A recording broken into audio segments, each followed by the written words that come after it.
Good morning and welcome to the 9:30 call.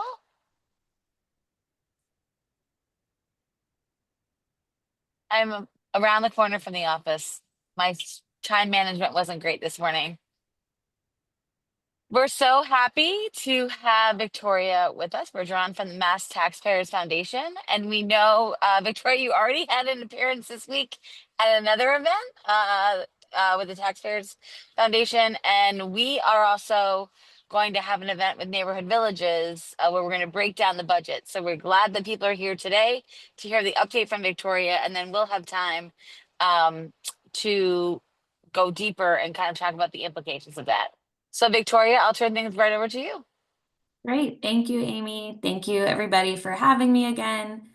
Just to introduce myself, my name is Victoria Bergeron. I am a policy researcher at the Massachusetts Taxpayers Foundation, and we do a lot of kind of state budget work with a lot of policy areas, but I'm lucky enough to get to spend all my time focusing on early education. So I'm going to get started and hopefully have time for questions.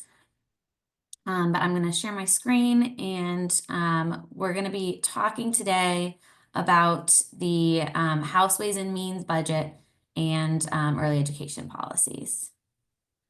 All right, and my screen looks good to everybody? Okay, I'll take that as I can't see. So just as an outline, I'm just going to do a quick review of the state budget process, which will hopefully be helpful for folks to kind of set the stage for where we're at. And then some top line stats about the overall House Ways and Means budget. If you weren't able to join our longer presentation on Tuesday, we did record it, and I'll be happy to put the link in the chat after I'm done here. But my colleague Megan kind of gives a deeper dive into the bigger fiscal situation and some other pieces of context over the overall budget. I'm also going to talk a little bit about the Fair Share Innovation and Capital Fund supplemental budget that is also going through the budget process right now. And then we'll get into some specific proposals in the House Ways and Means budget for early ed. All right, so just to show an example of what we look at when we look at the budget, this is an example line item, which line items are kind of every program that's funded through a budget gets assigned a number, and it's organized by state department. So a lot of the line items that we'll talk about are under the early education department, so they start with the same four numbers there. And then the appropriation is just the total funding level for each program, each line item. And then something that we'll talk a bit about today are earmarks, which are specific funding amounts included within line items that could fund specific local projects, specific priorities, and things like that. So we always try to look kind of under the hood of a line item to see if there are earmarks included. And then just a couple other terms you might hear me say today. Fiscal year, also known as FY, is the calendar for the state budget. Starts on July 1st of the first calendar year and ends on June 30th of the second calendar year. So we're going to be talking about the FY 2026 budget, which will start this July 1st. And then also just want to mention the GAA stands for General Appropriations Act, which is what we call the final budget once it's signed into law. So if you hear me say FY 2025 GAA, that's last year's final budget that we're currently operating under. And then lastly here, outside sections are specific policy sections in the budget that could be related to budget appropriations, but also could amend other laws or policies in the Massachusetts general laws. So you might remember last year there was a lot of early education policy passed through the budget, and those were all passed through outside sections. This year, less so far, but we'll get into it. And then we are pretty much in the middle of the whole state budget process with the House budget. So next week, the House will be starting debate. And for the 3 days after the Ways and Means budget was released last week, reps were able to file amendments to the Ways and Means budget, which will be debated on next week. I think we hit a record this year. Over 1,600 amendments were filed to the House Ways and Means budget. And these amendments will all be grouped into larger consolidated amendments. And then that's what the House will be debating and voting on starting on Monday. All right, so quick overview, some major themes in the overall House Ways and Means budget.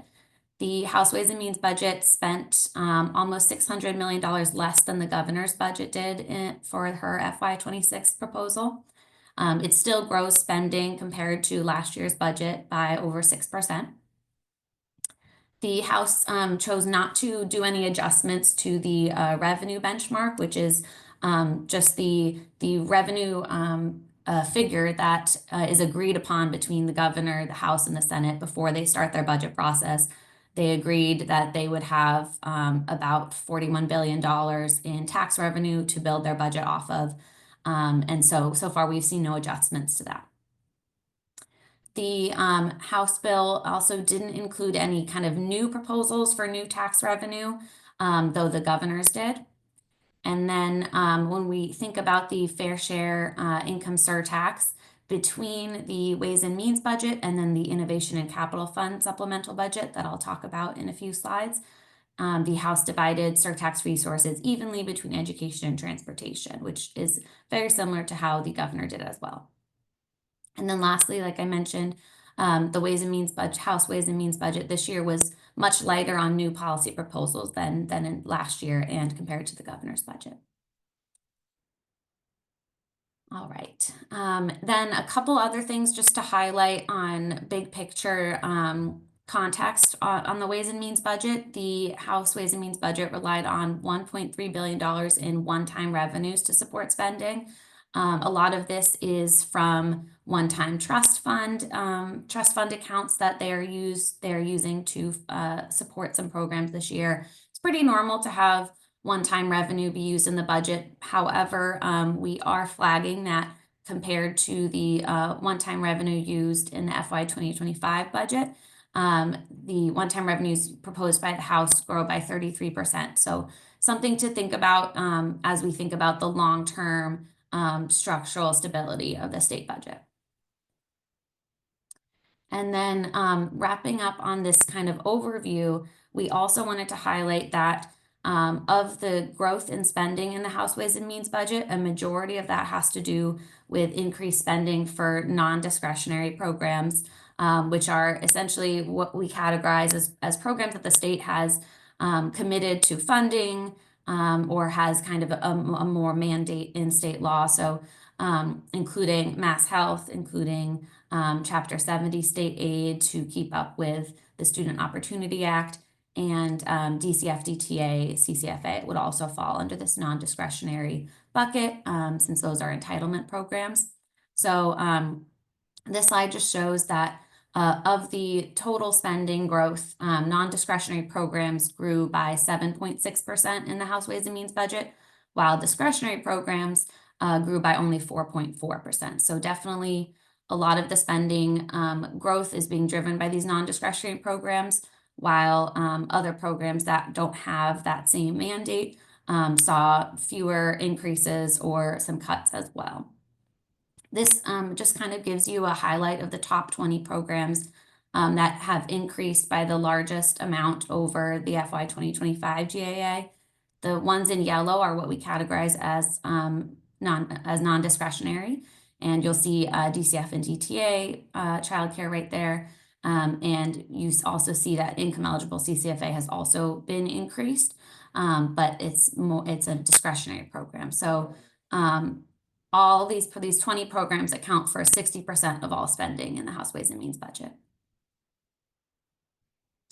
And then just a couple things on the Fair Share Innovation and Capital Fund supplemental budget. So this is the first time that the legislature is also acting on this budget that will be allocating surplus fair share revenue that came in from FY 23 and FY 2024 that has been held since then in this Innovation and Capital Fund that is intended to support a lot of one-time and capital related costs. So there's $1.3 billion in that fund. that is allocated through the supplemental budget to support additional spending in education and transportation. And we are trying to think about this bill in conjunction with the operating budget for FY 2026 because a lot of these proposals are intended to supplement and complement each other.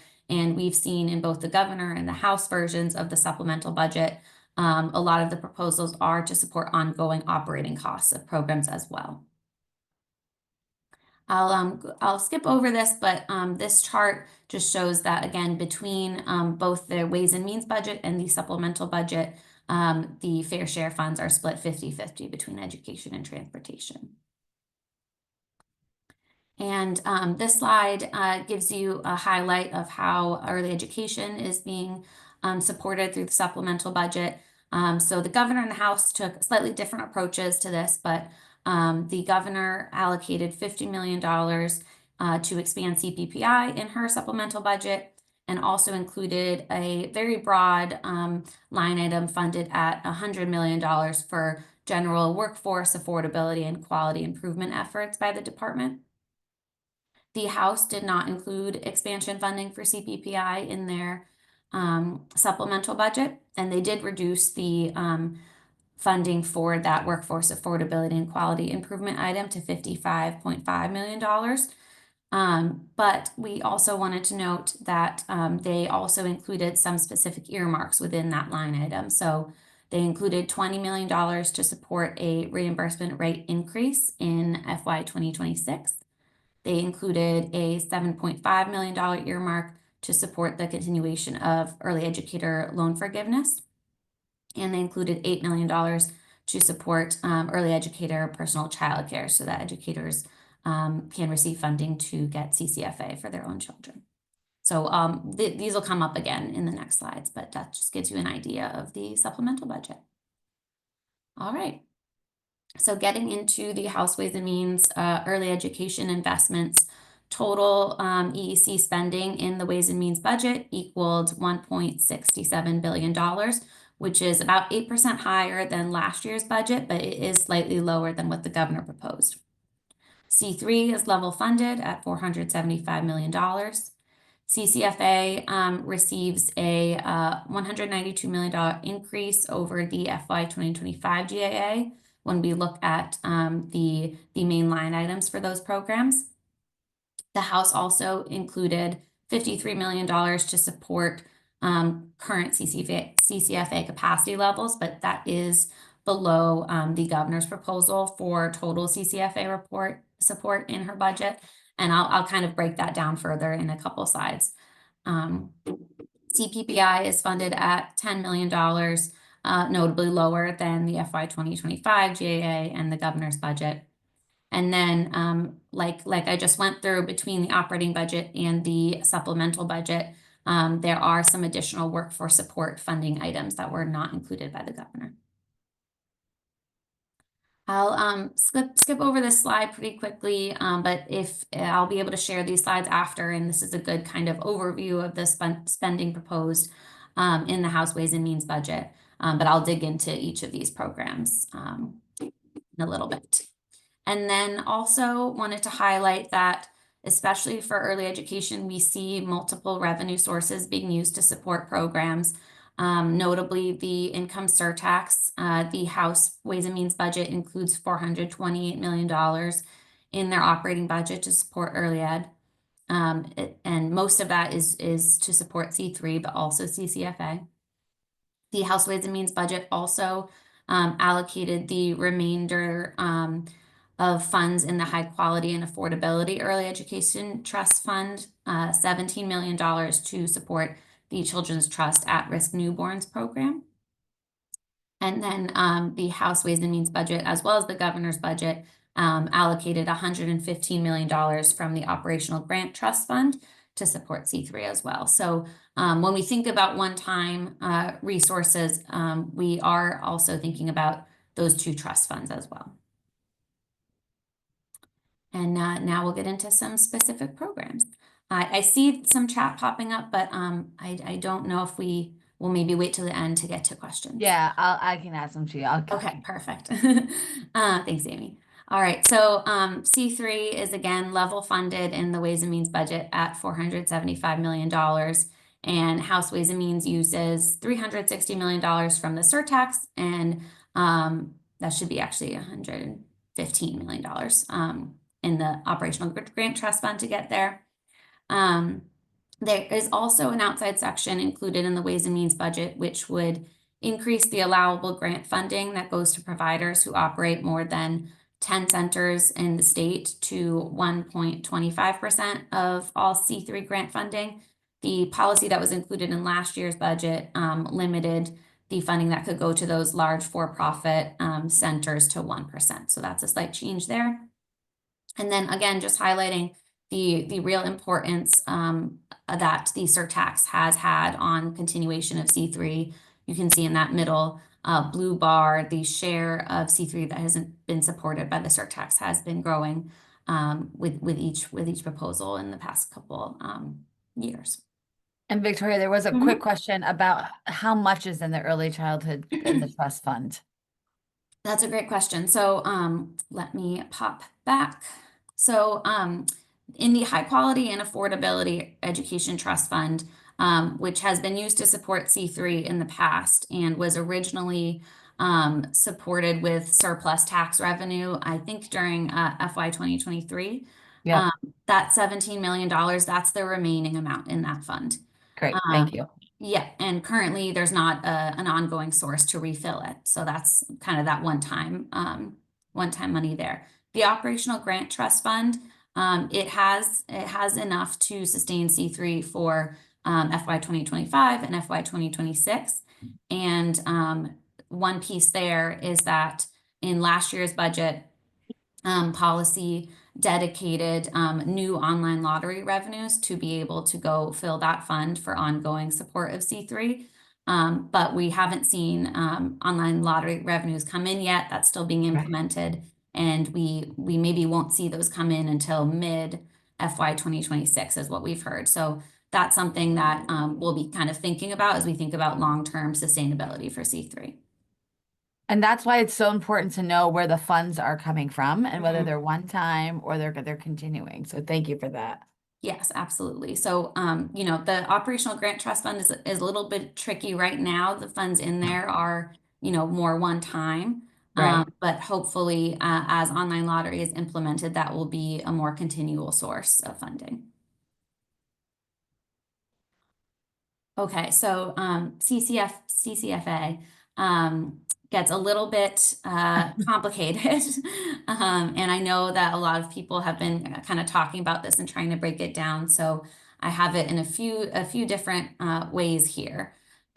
So base funding for DCF, DTA, and income eligible CCFA, which is kind of those main line items that the programs have been historically funded through.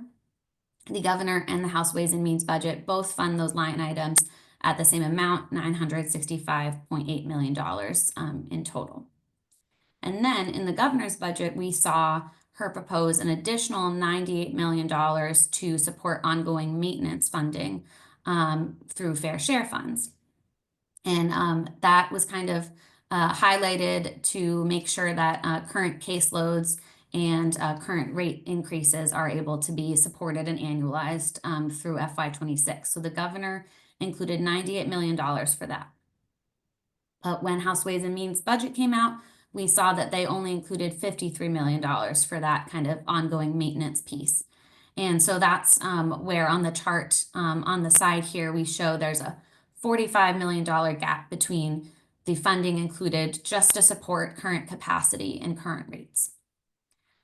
In addition to that, the House proposed more funding to expand access and increase reimbursement rates. So I already mentioned there was $20 million for a rate increase and $8 million for early educator CCFA included in the supplemental budget.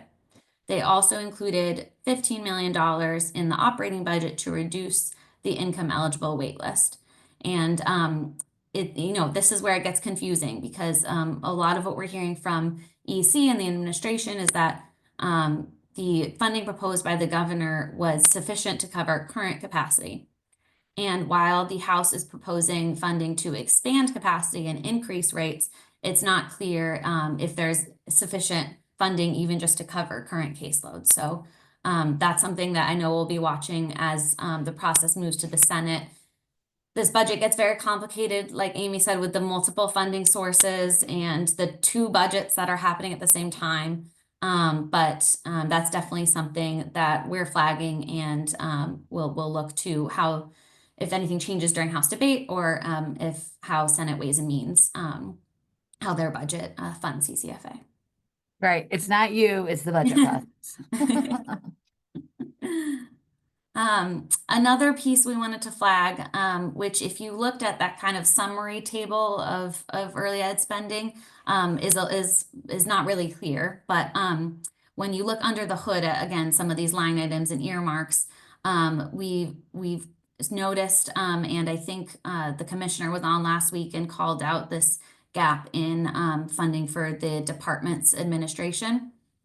And when you look under the hood of the two line items that are used to support the administration of the Department of EEC, the first one, line item 3,000, 1,000, top line, the House funds it higher than the governor's budget. However, they also include an earmark for early educator scholarships, which the governor did not include. So when you take out that earmark, the base funding for that administration line item is $1.9 million below the governor's budget. So that's what I think the commissioner flagged last week, could result in a reduction in force for the department because of just how, that funding is set aside and split up for that earmark.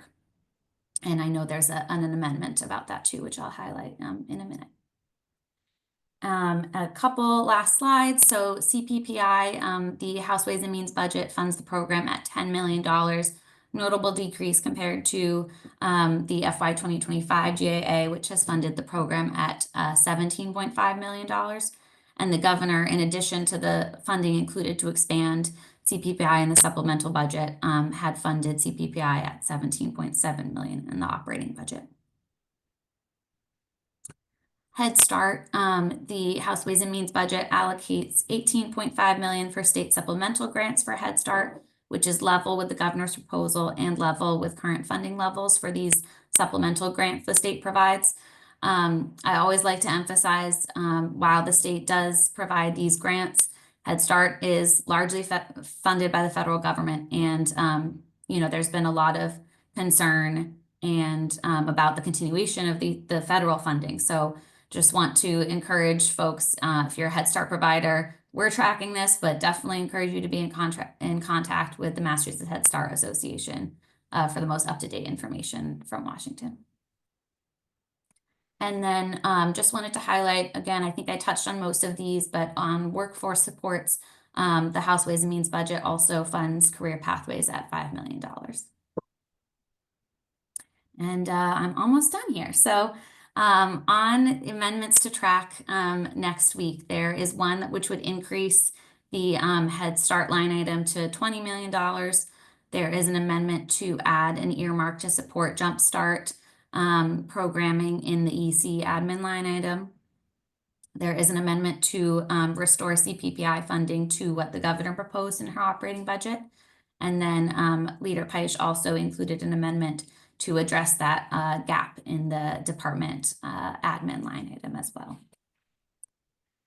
So once the House goes through a debate next week, we will move on to the Senate, and the process will repeat itself. But I just want to make sure there's time for questions, and thank you all for having me again. Thanks so much, Victoria. So as you were talking about the supplemental, Brian Dixon wonders, does House Ways and Means provide a rationale for their decisions like why only 55 million rather than 150 million for that? And Yeah, then that's a great question. Yeah. Yeah, go ahead. I'll keep going. I think that in general, I think it's hard always to get, specific rationale behind a lot of these higher level funding decisions. We do see in the House Ways and Means budget and in the governor's budget, but the supplemental budget is being used especially to support capital costs related to transportation and supporting kind of filling, especially the deficit at the MBTA. And that's something that is understandable given the intended use for the supplemental budget is more to support those one-time capital related costs. So that could be one reason, just shifting priorities and a shift of where funding comes from. And then Kate Warren Barnes says, "Hi Victoria, thank you as always for your important work. Two quick questions. Well, I'll ask you to use your budget crystal ball. Have you heard any updates about when the Senate might take up the surtax supplemental? And then what Mhm. are the odds on an on-time FY26 budget given all the uncertainties around federal dollars?" Okay, I'll take the first one. They're both, I think, I don't know, but the first one, I think we could expect the Senate to release their supplemental budget before their Ways and Means budget, which is what the House did. Yep. So we're just kind of on the lookout. That could come soon. And yeah, we'll be tracking multiple things at once for sure. And then in terms of kind of wrapping up the budget cycle on time. I think it's hard to say. I think especially, as we're tracking how the legislature is thinking about those revenue projections, especially, there could be some updates that from the federal level that, hit this summer. So, that could kind of shift how the legislature is planning on wrapping up their budgets if there are, major federal funding decisions, cuts, or if tax revenue shifts greatly, that could affect kind of the timeline as well. Great. And Marissa also added, we created an advocacy message for the amendments. And so there's still time now. And right now you're asking your representative to sign on or sponsor the amendments that were filed. And then next week, we know the amendments will be bundled and consolidated. And then the House debate will start, as Victoria said. And we'll keep folks posted next week. But Victoria, we so appreciate you joining us. And we know you took an hour presentation and put it into half an hour. And then I added the folder for the follow-up, your slides will be there. We also recorded this call, and we know you recorded the event on earlier this week. Yes, So absolutely. I'll send all materials. perfect. So that's everybody's kind of like fired up about what do we do. Danielle talked about how important our actions are. So that's what you can do. Click on that link and ask your legislators to support because they are getting bombarded right now with requests to support parts of the budget. So Victoria, thank you so much for joining us. And then we also have our event, which we put the link in the chat at the beginning of the call, where we'll come and talk more about this, not run through it like Victoria did. So watch this first and then come and we'll have a bigger conversation about the budget. Thanks so much for joining us. We will see you next week on the 9:30 call. Thank you all. Victoria.